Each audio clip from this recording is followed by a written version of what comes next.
고린도전서 10장 14절부터 24절까지 본문을 통해 모든 것이 다 유익한 것은 아니다 하는 제목으로 첫 번째 시간 같이 은혜를 받겠습니다. 우리가 오늘 읽었던 이 본문을 보니까 앞에서도 그 말씀이 나오는데 7절에서 그들 가운데 어떤 사람들과 같이 너희는 우상 숭배하는 자가 되지 말라.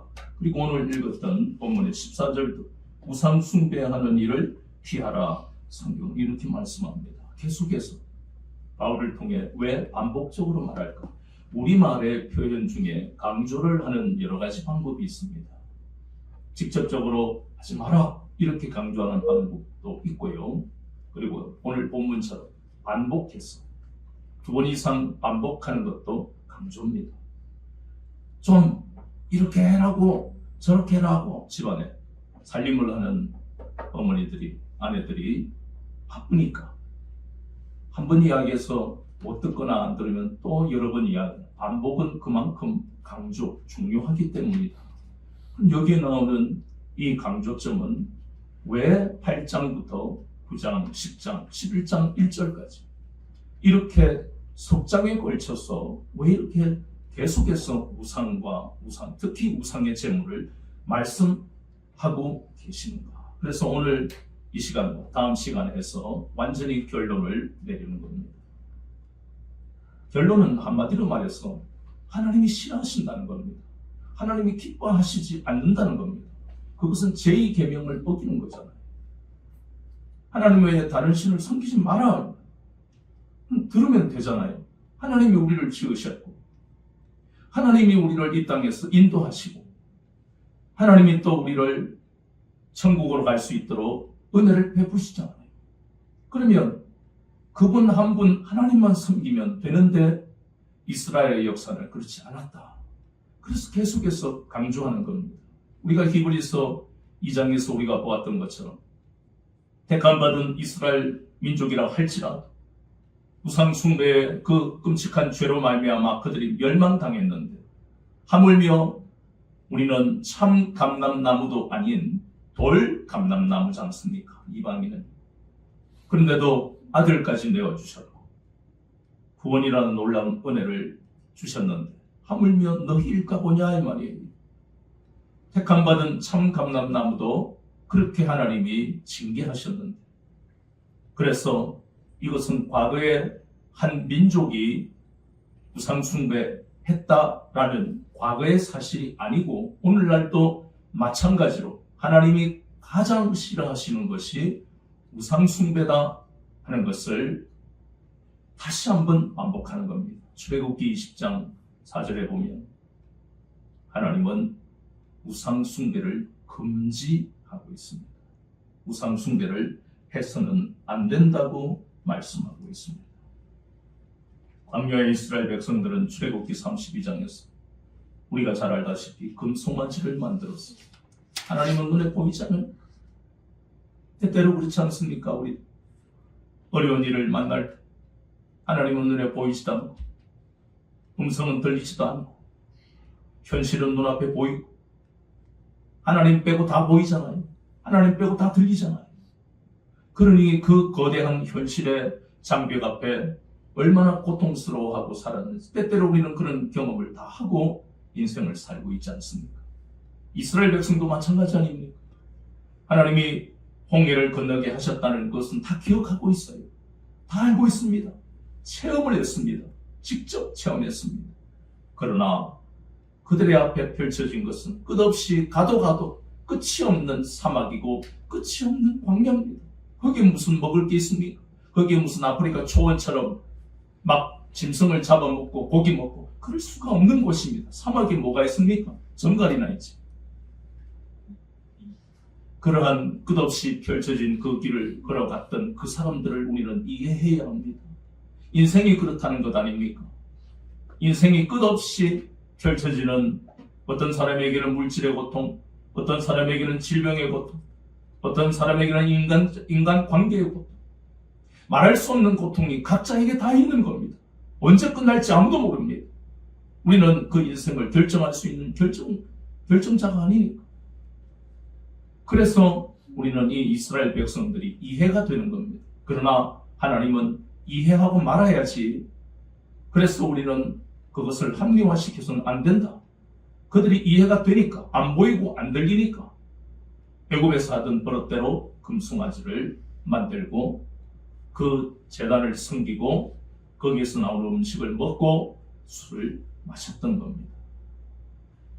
그들이 그렇게 우상 숭배를 한 것은 하나님에 대한 신뢰가 없기 때문이고, 고린도전서 10장 오늘 읽었던 내용과 연결시키면 결국 그들이 우상 숭배의 죄가 멸망으로 가는 것인 줄 알면 그들이 했겠습니까? 그렇게 했던 것은 자기의 유익만 구했기 때문입니다. 우리도 신앙생활하면서 자신의 유익만 구할 때가 얼마나 많습니까?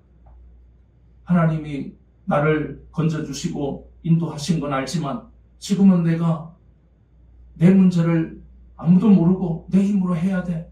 또 나는 이게 좋은데 이거 조금만 하지 뭐. 자기의 유익만 구하니까 거기에 하나님도 안 계시고 모세는 저 시내산에 올라가 버렸고, 그러니까 자신들의 유익만 구하는 거예요. 하나님은 안 계시니까, 우리가 보이지도 않으니까 어쨌든 하나님 섬기는 방법만 다르지만, 수단이 다르지만 이렇게 하면 되지. 이게 뭐예요? 하나님이 시키시는 대로 안 하고 자신들의 옳은 대로, 사사기 사사시대처럼 자기들의 소견대로 했기 때문에 우상 숭배 그리고 음행을 저질러도 아무렇지 않았다는 겁니다. 우리는 잘 압니다. 사무엘상 12장 21절에 뭐라고 그랬습니까?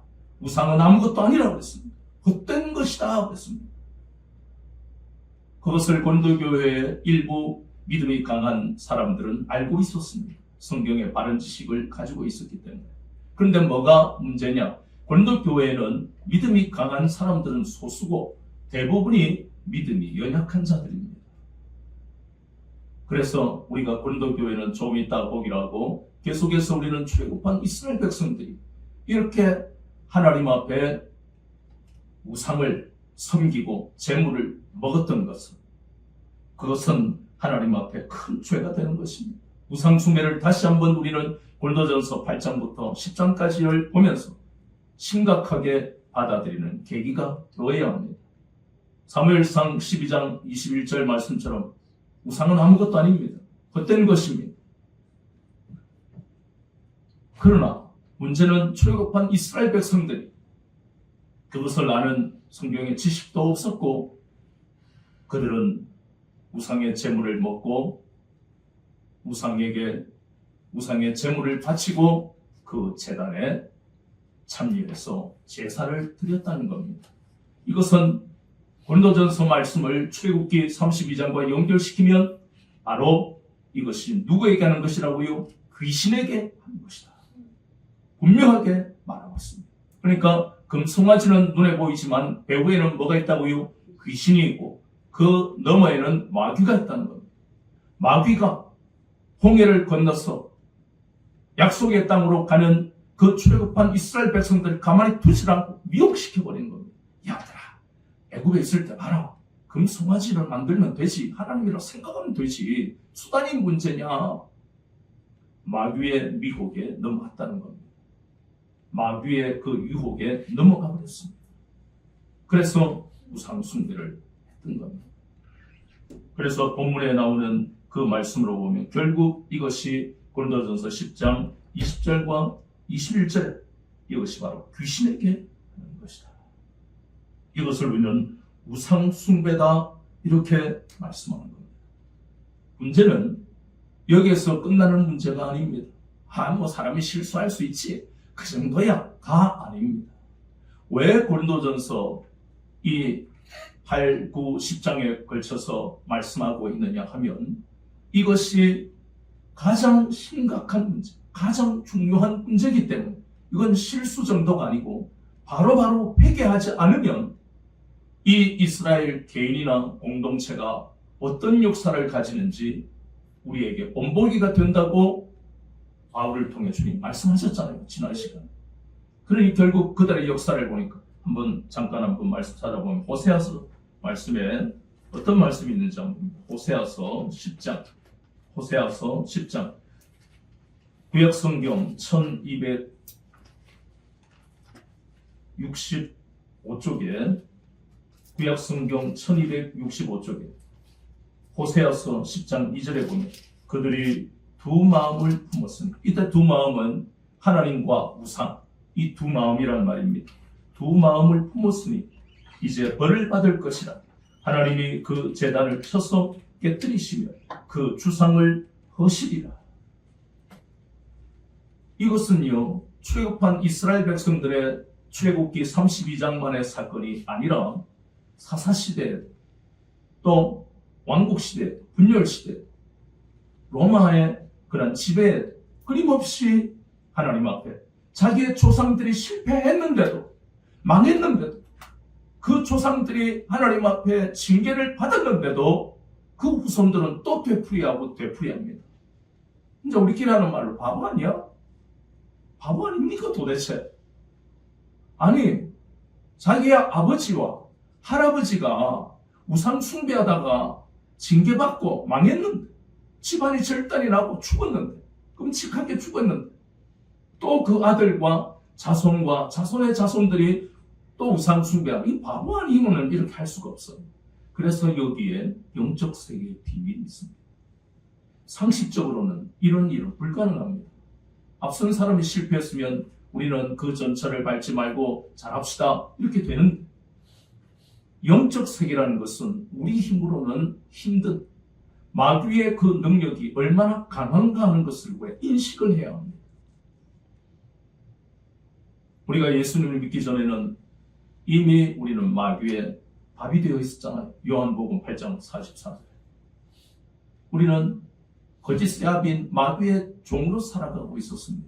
죄의 종, 로마서 6장 말씀처럼 못 이깁니다. 벗어날 수 없어요. 벗어나려고 하면 얼마나 많은 어려움을 우리에게 주는지 모릅니다. 가족끼리 싸우게 만들고, 직장에서도 어려움을 당하게 만들고, 하나님이 온전한 믿음의 진보를 이루기 위해서 우리를 시험하실 때 마귀는 그 시험 받는 우리에게 다가와서 미혹합니다. 봐라, 너, 응? 종교를 가지면 망하게 돼 있다. 너 어떻게 견딜래? 하나님의 그 믿음의 시련을 어떻게 이길 거냐? 하던 대로 해. 원래대로 살아가. 마귀의 미혹은 특히 어려움을 당할 때 더더욱 우리에게 다가와서 넘어뜨리고 갑니다. 이스라엘 백성들이 그랬잖아. 야, 홍해 건너게 하면 뭐해? 홍해 건넌데 너 봐라. 너희들 신광야에 먹을 거 있어? 하나님이 살아계시면 너희들이 이렇게 놔두시냐? 바로 가나안 땅으로 바로 인도하시지. 그렇잖아요. 너무 그럴듯하고 진짜 사실만 이야기해요. 마귀는 우리를 욕할 때. 그럴까 어쩔까 애매한 말은 합니다. 절대적인 눈에 보이는 사실, 우리 눈에 보이는 그 사실만 가지고 우리를 넘어뜨리는 거예요. 하나님은 그 사실 너머에 하나님이 역사하시는 거예요. 그러니까 믿음을 가지지 않으면, 현실 너머에 대한 확신을 가지지 않으면 우리가 이렇게 마귀의 미혹에 넘어질 수밖에 없습니다. 그래서 결국은 이러한 모든 우상 숭배의 죄를 짓게 만드는 것이다. 그러니 호세아서 10장 2절 말씀처럼 결국은 벌을 받았다. 그 벌이 그냥 간단하게 야, 너 잘못했지? 손 들고 무릎 꿇고 손 들어. 이런 벌이 아닙니다. 그러면 얼마나 좋아. 나라가 망한다는 거예요. 망했잖아요. 항상 망했잖아요. 북이스라엘이 우상 숭배하다가 아수르에 멸망당하고, 그들은 흔적조차 없습니다. 순수한 혈통이 안 남아있잖아요. 하나님을 섬기는 신실한 왕이 좀 있었던 남유다도 결국은 시드기야 때 망해버립니다. 바벨론의 포로가 되고, 남은 자들을 하나님이 돌이키게 하셨지만 그들은 또 로마에 망하고, 망한 역사밖에 없는데 가장 큰 원인이 우상 숭배. 그것을 고린도전서를 통해 예수님이, 우리 주님이 다시 바울의 입을 통해 이 말씀을 우리에게 깨닫게 하시는 것이다. 그들이 왜 망했는가를 철저하게 우리의 마음에 새기고 본보기가 되어야 한다 하는 말씀을 하는 겁니다. 그럼 다시 고린도 교회 성도들에게 우리가 다시 갑니다. 지금 문제가 된 것은 출애굽한 이스라엘 백성들의 문제가 아니라 그들하고 똑같은 죄를 짓고 있는 성도들이 대부분이더라, 그 말씀을 하는 겁니다. 처음에는 우상의 제물로 시작했지만 고린도 교회 성도들의 대부분이 우상 숭배를 하고 있다.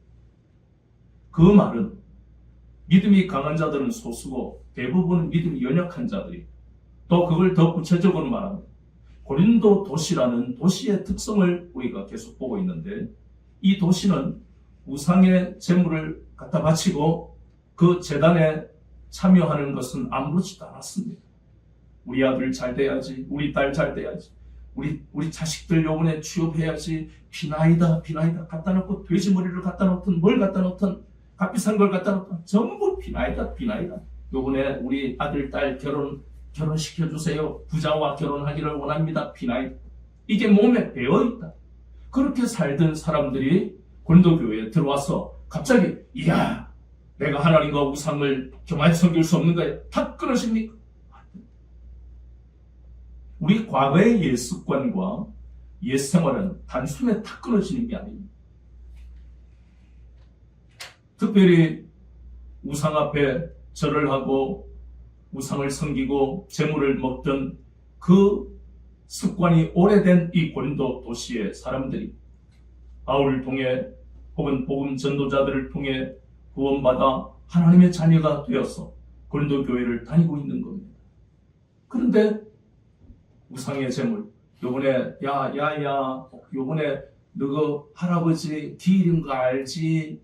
너그 뭐 숙부 기일인 거 알지? 이러면 또 아무렇지 않게 우상의 재물을 그 앞에 가지고 절하고, 이 오랫동안 몸에 배어있는 그것이 바로 고린도 교회에도 있었다는 겁니다.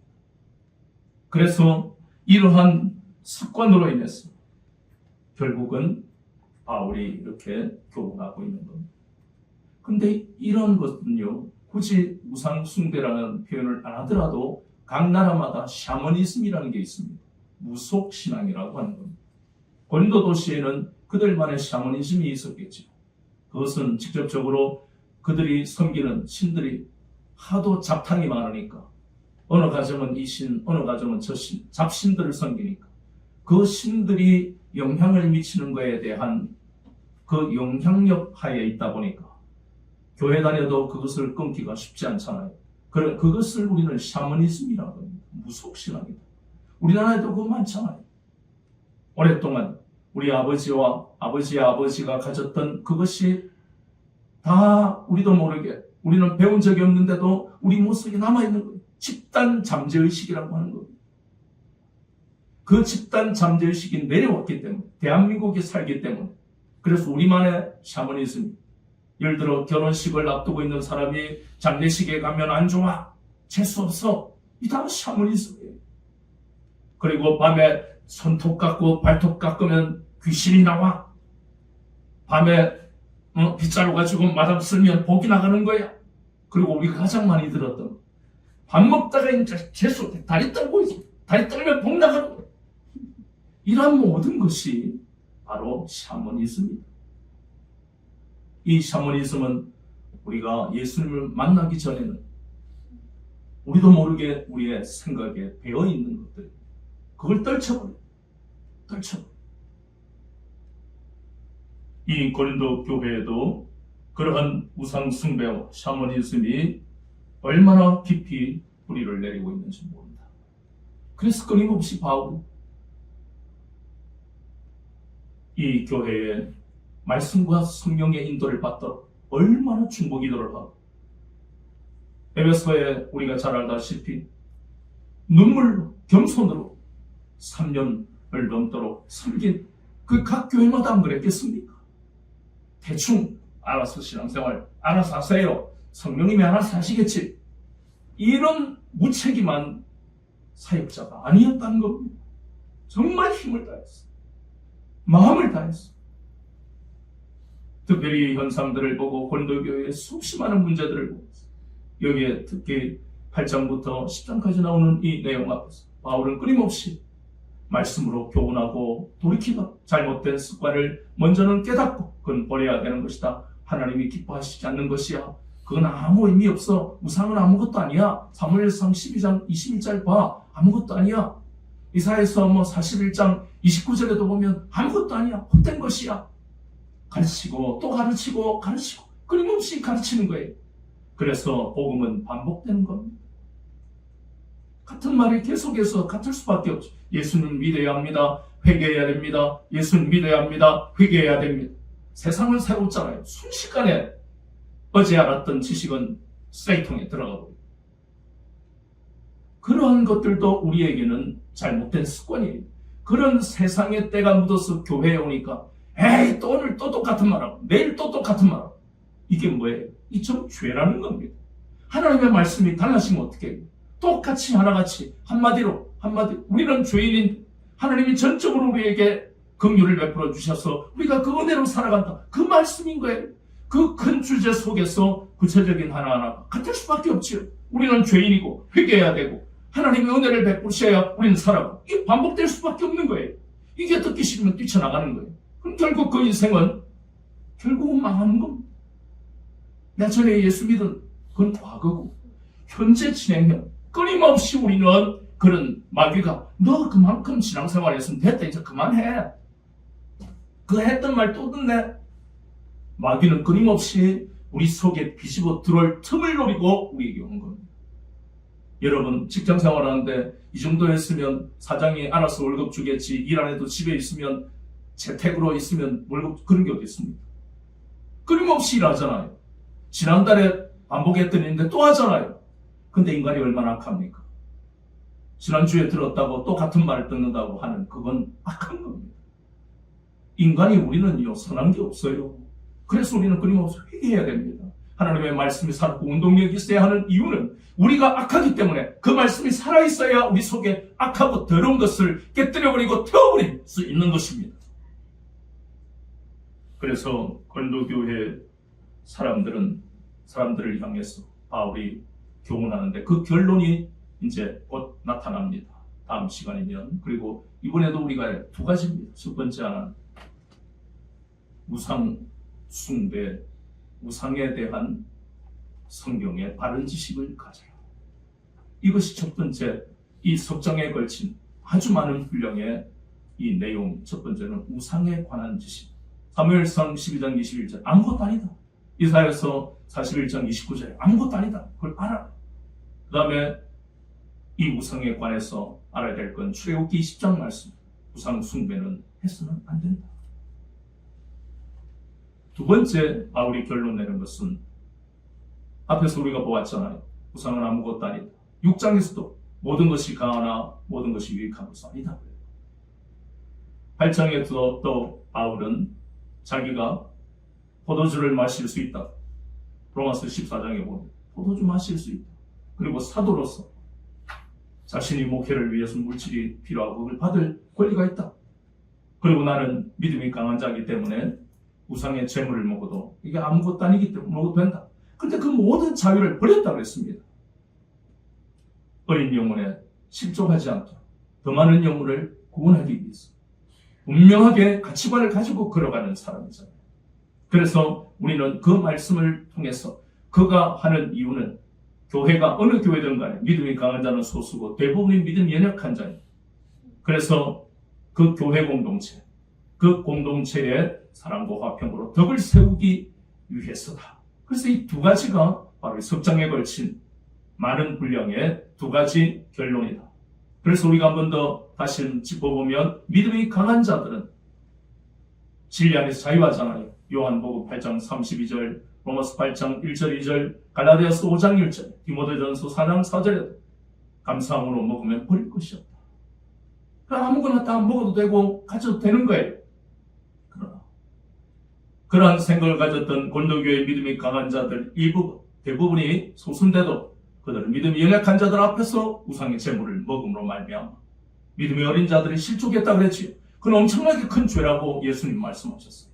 그래서 그 죄는 다른 사람을 시험 들게 만드는 그 죄는 연자맷돌에 매달려서 바다에 던져지면 살겠습니까? 지옥에 떨어진다는 겁니다.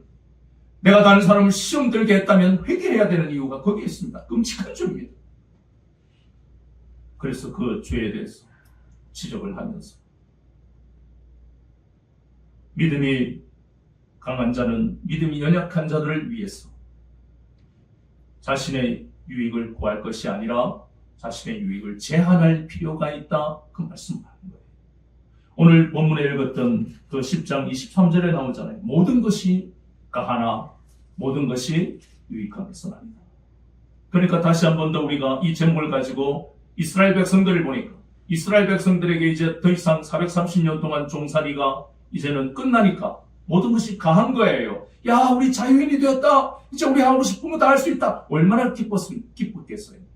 그러니 출애굽기 15장에 보면 여인들이 춤추고 소고치고 난리가 안 났습니까?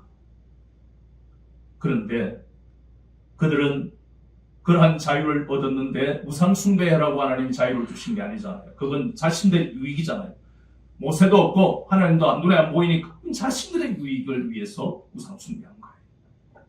그 다음에 고린도 교회도 마찬가지잖아요. 고린도 교회 자신들의 유익이 뭔데? 믿음이 강한 자들, 내가 진리 안에서 자유하니까 우상의 재물을 먹어도 괜찮아. 자신들의 유익만 생각하고 믿음이 연약한 자들이 시험에 들 것이라는 걸 알면서도 그들은 자신들의 유익, 내가 말이지 믿음이 강한 자야 내세우고 싶은 교만한 마음, 그래서 결국은 실족시키는 죄를 범한 것. 이스라엘 백성과 고린도 교회, 오늘날 우리도 마찬가지입니다.